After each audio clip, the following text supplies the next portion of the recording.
آپ کا ایک پیالہ پی لو۔ اس نے سوچا زنا تو بہت بڑا گناہ ہے، بچے کو قتل کرنا اس سے بڑا بھی گناہ ہے، اس سے آسان کام یہ ہے کہ میں شراب پی لیتا ہوں۔ غور سے سننا میرے وہ بھائیوں جو زندگی میں کبھی شراب کے قریب گئے ہو، بڑے درد کے ساتھ یہ واقعہ بیان کر رہا ہوں۔ عثمان غنی رضی اللہ تعالیٰ عنہ کہتے ہیں اس انسان نے سوچا کہ شراب پینا یہ ہلکا کام ہے، چلو میں شراب پی لیتا ہوں۔ اس نے شراب کا ایک پیالہ اٹھایا، اس نے شراب کو پیا۔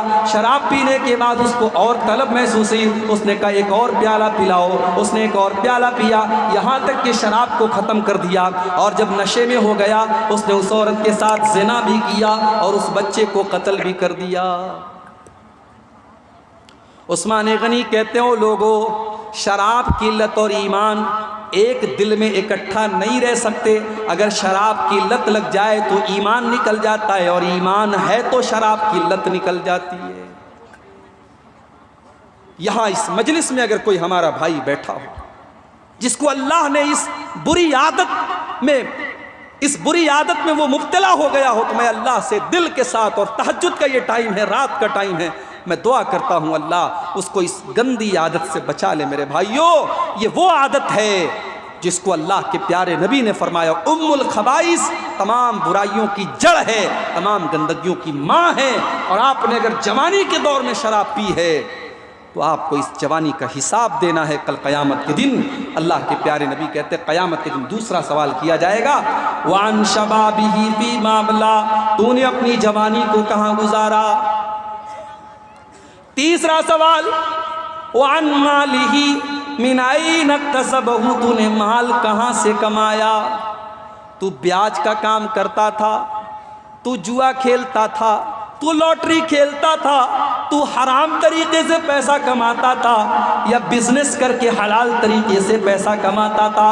تو اچھا مکان بنا لے، تو بہترین گھر بنا لے، تو کروڑوں کی گاڑی خرید لے، اسلام کو کوئی اعتراض نہیں ہے، اللہ اور اس کے رسول کو کوئی اعتراض نہیں ہے، لیکن تو نے حرام کی کمائی کا ایک پیسہ بھی اگر اپنے گھر میں تو لے کر کے آیا تو اللہ کو حساب دینا پڑے گا۔ من این اکتسبہ، تو نے مال کہاں سے کمایا؟ آج یہ مسئلہ بھی ہمارے نوجوان کے ساتھ، 10,000 کا موبائل اس کے پاس ہے، اب اس کے دوست نے آئی فون خرید لیا، 1 لاکھ 1.5 لاکھ روپے کا آئی فون خرید لیا۔ ایک صاحب مجھ سے کہنے لگے، ارے شیخ صاحب آپ اتنے بڑے مقرر ہیں، جلسوں میں جاتے ہیں، آپ کو تو آئی فون لینا چاہیے۔ میں نے کہا بھائی صاحب موبائل اتنا ہی مہنگا لو کہ کبھی کھو جائے تو ہارٹ اٹیک نہ ہو۔ آئی فون اگر کسی کے پاس ہے اور اللہ نہ کرے کبھی چوری ہو جائے تو بیچارہ، ہم لوگوں کا موبائل اگر کھو جائے تو چلو 10,000 گیا، اور آئی فون چلا گیا تو 1 لاکھ 1.5 لاکھ چلا گیا۔ میں نے کہا اتنا بڑا رسک میں نہیں لے سکتا۔ تو آئی فون، اب دوست نے آئی فون خرید لیا، اب آپ کا دل دیکھ کر کے مچل رہا ہے، اب آپ نے کہا یار کیا کریں، چلو جوئے میں لگا دیتے ہیں، 10,000 روپیہ لگا دیتے، ہو سکتا ہے ہم 1 لاکھ روپیہ کما لیں اور ہم بھی آئی فون خرید لیں۔ 10,000 روپیہ آپ نے لگایا اور جوئے میں آپ ہار گئے۔ آپ کو اور اچھا، جوا ایک ایسی چیز ہے، آپ نے 10,000 لگایا اور ہار گئے تو یہاں پر معاملہ رکے گا نہیں، آپ 10,000 اور لائیں گے، گھر کے سامان بیچ کر لائیں گے، بیوی کا زیور بیچ کر کے لائیں گے، گھر کی ضروری چیزیں بیچ کر کے۔ جوئے کی لت ایک ایسی لت ہوتی ہے کہ جیسے جیسے آپ آگے بڑھیں گے وہ دلدل کی طرح اس میں دھستے چلے جائیں گے۔ میرے پیارے ساتھیوں، اس کمائی کا حساب بھی اللہ کے آپ کو دینا پڑے گا۔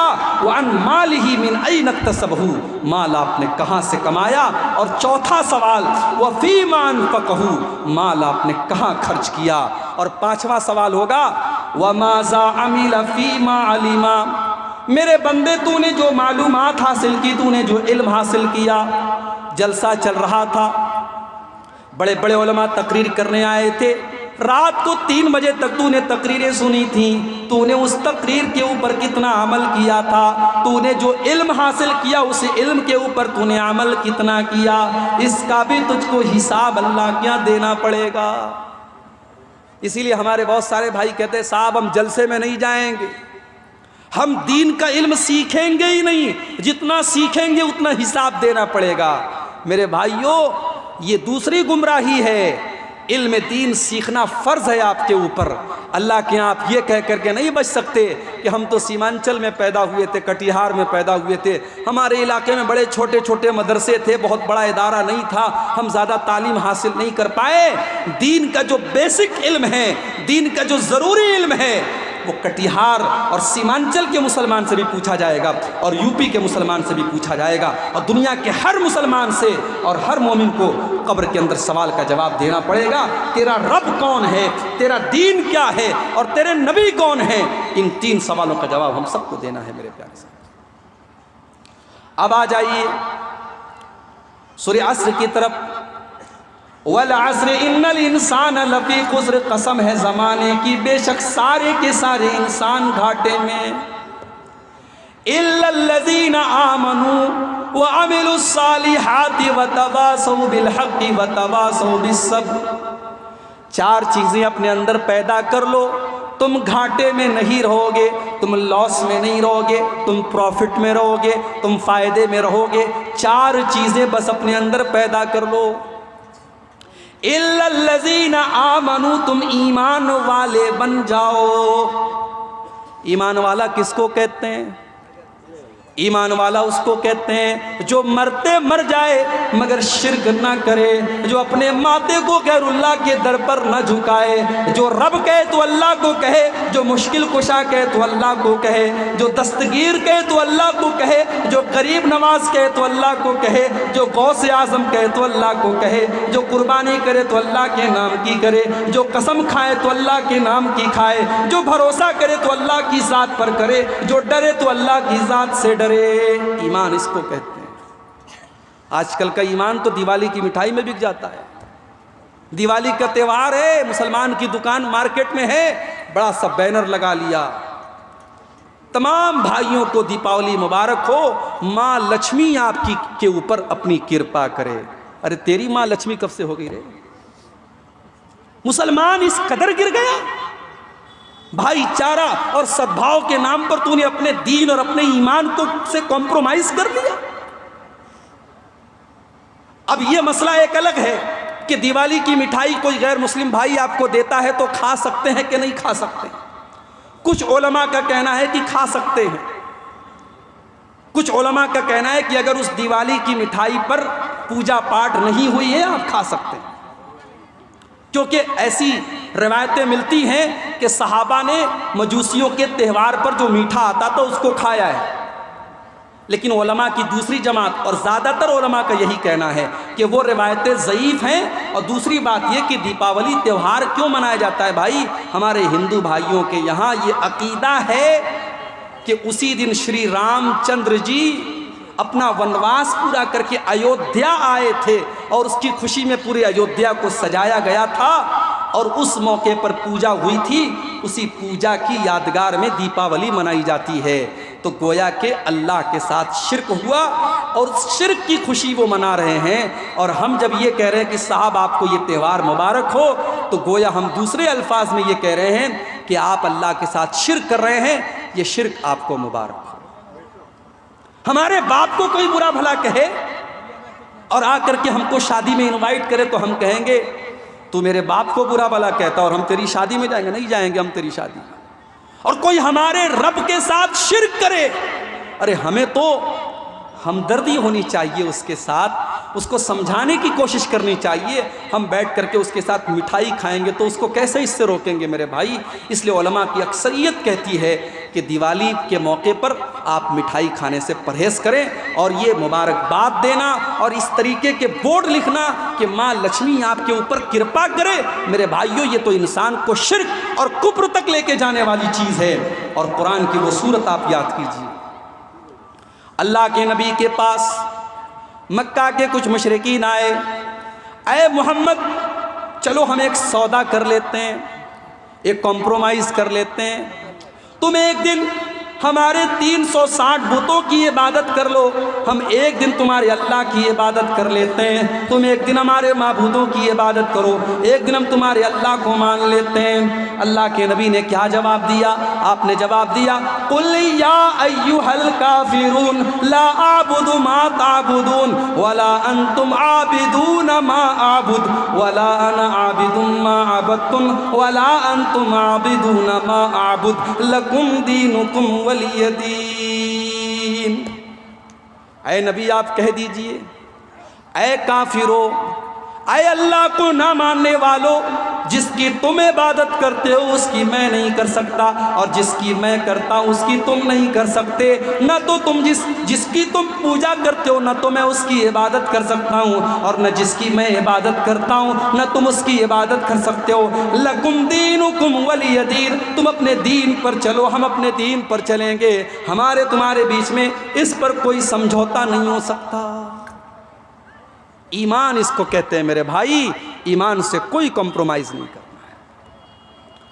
ایک مسلمان بیچارہ غریب ہے، مزدوری کر کے کھاتا ہے، اس کے پاس اچھا مکان بھی نہیں ہے، اس کے پاس دھن دولت بھی نہیں ہے، لیکن اللہ کی قسم کل قیامت کے دن وہ اس ارب پتی سے بہتر ہوگا جو توحید کے بغیر دنیا سے گیا ہے، جو ایمان کے بغیر دنیا سے گیا ہے۔ اللہ نے فرمایا ان الذین کفروا وماتوا وهم کفار فلن يقبل من احدهم ملء الارض ذهبا۔ وہ لوگوں جو بغیر توحید کے دنیا سے چلے گئے، جو کفر کی حالت میں دنیا سے چلے گئے، وہ زمین بھر کے سونا بھی اللہ کی بارگاہ میں لے کے آئیں گے تو زمین بھر کے سونا بھی قبول نہیں کیا جائے گا، کیونکہ تیرے پاس ایمان کی دولت نہیں ہے، توحید کی دولت نہیں ہے۔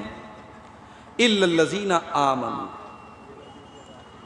وہ لوگ بچ جائیں گے جو ایمان والے ہیں، اور یہ ایمان کی دولت اتنی بڑی دولت ہے کہ مرتے دم تک اس دولت کو سنبھال کے رکھنا ہے۔ فلا تموتن الا وانتم مسلمون، تمہیں موت نہ آئے مگر اسلام کی حالت میں۔ ساری زندگی انسان اگر توحید پر ہے اور مرنے کے ٹائم اگر اس کا خاتمہ شرک پر ہو گیا یا کفر پر ہو گیا تو اس کا بیڑا غرق ہو جائے گا، وہ برباد ہو جائے گا میرے بھائیوں۔ اس لیے اللہ نے کہا وَلَا تَمُوتُنَّ إِلَّا وَأَنْتُمْ مُسْلِمُونَ، تمہیں موت نہ آئے مگر اسلام کی حالت میں، تمہیں مرتے دم تک اپنی توحید کی حفاظت کر۔ بچے کو نظر لگ گئی، عورتوں نے کاجل کا ٹیکا لگا دیا،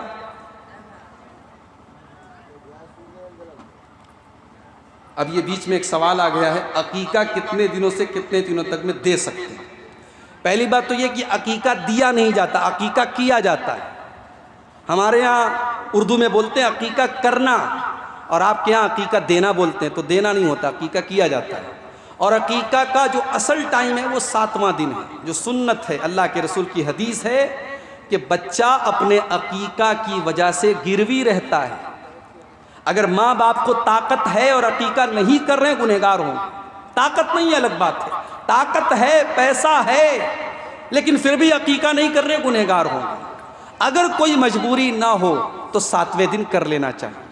اگر 7ویں دن کسی وجہ سے نہیں کر پائے، کبھی کبھی ایسا ہوتا ہے آپریشن سے ڈیلیوری ہوئی، ابھی بیوی بچہ اسپتال میں ہے، اب آدمی سوچتا ہے یار عقیقہ کریں گے تو بڑا ہڑبڑ ہو جائے گا، تو چلو ہاسپٹل سے چھٹی ہو گئی، 10 دن ہو گیا، 12 دن ہو گیا، 7ویں دن کے بعد آپ کبھی بھی کر سکتے ہیں۔ ایک حدیث میں آیا ہے کہ اگر 7ویں دن نہیں ہو پایا تو 14ویں دن کرو، 14ویں دن نہیں ہوا تو 21ویں دن کرو، مگر وہ حدیث صحیح نہیں ہے۔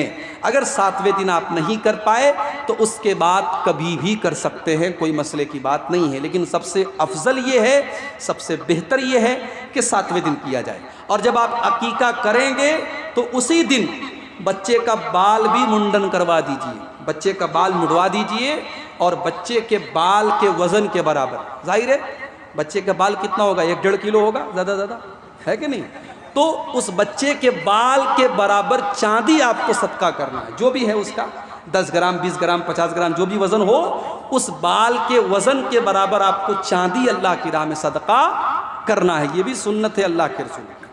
اب اسی پر ایک مسئلہ اور بتا دوں، بچے کے کان میں اذان دینے والا مسئلہ، یہ بھی بہت پوچھا جاتا ہے۔ بچے کے کان میں اذان دینے کے بارے میں کوئی صحیح حدیث تو نہیں ہے، جو حدیث ہے وہ ضعیف ہے، کوئی صحیح حدیث نہیں ہے، لیکن اگر کوئی بچے کے کان میں اذان دیتا ہے، اور یہ سوچ کر کے دیتا ہے کہ مسلمان کے گھر میں بچہ پیدا ہوا ہے، اور پہلی آواز ہم یہ چاہتے ہیں کہ بچے کے کان میں اللہ کی توحید کی پڑے، اس کے رسول کی رسالت کی پڑے، اور اس انٹینشن کے ساتھ، اس نیت کے ساتھ اگر بچے کے کان میں کوئی اذان دیتا ہے تو کوئی حرج کی بات نہیں ہے، دے سکتا ہے، دینا چاہیے۔ لیکن صرف ایک کان میں اذان دے دو کافی ہے، ایک کان میں اذان دینا اور دوسرے کان میں اقامت دینا یہ غلط ہے، یہ کسی صحیح حدیث سے ثابت نہیں ہے۔ اور بہت سارے لوگ یہ سمجھتے ہیں کہ بچے کے کان میں اذان دینا ضروری ہے، اور یہاں تک بہت سارے لوگ سمجھتے ہیں کہ مرنے کے ٹائم جو جنازے کی نماز پڑھی جاتی ہے اس جنازے کی نماز کا تعلق بچے کے کان کی اذان کے ساتھ ہے، تو یہ غلط بات ہے، اس کا کوئی پروف نہیں ہے، کوئی ثبوت نہیں ہے۔ جنازے کی نماز کا مسئلہ الگ ہے اور بچے کے کان میں اذان کا مسئلہ الگ ہے۔ تو بات میں کچھ اور کر رہا تھا، یہ بیچ میں سوال آ گیا۔ میں یہ کہہ رہا تھا کہ ایمان اتنی قیمتی چیز ہے کہ مرتے دم تک آپ کو اپنے ایمان کی حفاظت کرنی ہے۔ وَلَا تَمُوتُنَّ إِلَّا وَأَنْتُمْ مُسْلِمُونَ، تمہیں موت نہ آئے مگر اسلام کی حالت۔ اللہ کے نبی کے چچا ابو طالب اللہ کے نبی سے بہت پیار کرتے تھے، بہت محبت کرتے تھے، مشکل وقت میں ساتھ دیتے تھے۔ ابو طالب کے انتقال کا ٹائم آیا، بخاری کے الفاظ ہیں، اللہ کے پیارے نبی اپنے چچا کے پاس پہنچے، وہاں پہ دو گرو گھنٹال بھی بیٹھے تھے، ابو لہب بھی بیٹھا تھا، ابو جہل بھی بیٹھا تھا، اور عبداللہ بن ابی امیہ بھی بیٹھا تھا، دو کافر اور مشرک بھی بیٹھے تھے۔ اللہ کے نبی نے فرمایا، اے میرے چچا، آپ ایک مرتبہ لا الہ الا اللہ پڑھ دیجئے، میں اللہ کے یہاں اس کلمے کی وجہ سے آپ کے لیے بحث کروں گا اور آپ جنت میں چلے جائیں گے اگر آپ کا خاتمہ توحید پر ہو جائے گا۔ اللہ کے نبی تو یہ کہہ رہے تھے، اور وہ جو دونوں گرو گھنٹال بیٹھے تھے وہ کیا کہہ رہے تھے؟ وہ کہہ رہے تھے، یا ابا طالب اترغب عن ملت عبد المطلب، اے ابو طالب کیا تم اپنے باپ دادا کے طریقے کو چھوڑ دو گے؟ دیکھو، باپ دادا کے نام کی دھمکی دینا یہ بڑا پرانا کام ہے۔ آج بھی کسی کو کوئی اچھی بات بتاؤ تو کیا کہتا ہے؟ ارے باپ دادا تو ایسا کرتے تھے، باپ دادا تو ویسا کرتے تھے۔ باپ دادا کوئی دلیل نہیں ہے شریعت میں۔ اگر باپ دادا کوئی کام غلط کرتے تھے تو آپ اس کو دلیل مت بنائیے، آپ اس پر عمل کیجئے جو صحیح ہے، جو قرآن سے ثابت ہے، جو حدیث سے ثابت ہے۔ باپ دادا جہیز دیتے تھے، آپ بھی جہیز دیں گے۔ باپ دادا بارات لے کے جاتے تھے، آپ بھی بارات لے کے جائیں گے۔ باپ دادا آپ کے اگر آپ دیکھیں گے تو 4-5 نسل پیچھے ہو سکتا ہے آپ کے باپ دادا غیر مسلم رہے ہوں، ان کا نام نتھو رام رہا ہو، اس کا نام کوئی غیر مسلم نام رہا ہو، تو کیا آپ ان کے طریقے پر چلیں گے؟ ابو طالب کے سامنے ابو جہل نے اور عبداللہ بن امیہ نے کہا، اے ابو طالب سوچ سمجھ کر کے فیصلہ کرنا، کیا تم اپنے باپ دادا کے طریقے کو چھوڑ دو گے؟ بخاری کے الفاظ ہیں، ابو طالب کی زبان سے جو آخری جملہ نکلا وہ کیا نکلا؟ علی ملت عبد المطلب، میں اپنے باپ کے طریقے پر دنیا سے جا رہا ہوں۔ ابو طالب نے کلمہ نہیں پڑھا، ابو طالب ایمان نہیں لائے۔ اللہ کے نبی فرماتے ہیں، جب میرے چچا کا انتقال ہو گیا میں نے اللہ سے دعا کی کہ اللہ تو میرے چچا کو معاف کر دے۔ اللہ نے فرمایا، اے میرے نبی ہم تیرے چچا کو معاف نہیں کر سکتے کیونکہ وہ ایمان کے اوپر دنیا سے نہیں گئے۔ کتنی بڑی بات ہے، اللہ نے ہم سب کو ایمان والا بنایا ہے۔ ارے فٹیچر ہیں، پھٹے حال ہے، غریب ہیں، کمزور ہیں، کچھ نہیں ہمارے پاس، اگر ایمان ہے تو ہم سے بڑا کوئی دولت والا نہیں ہے۔ اپنے ایمان کی حفاظت کرو میرے بھائی، یہ ایمان اتنی بڑی چیز ہے۔ صحیح مسلم کے الفاظ ہیں، اللہ کے نبی اپنی ماں کی قبر پر جاتے ہیں، صحابہ بھی آپ کے ساتھ میں۔ ماں کی قبر پہ جانے کے بعد جب آپ اپنی ماں کی قبر پہ جاتے ہیں، 6 سال کی عمر میں آپ نے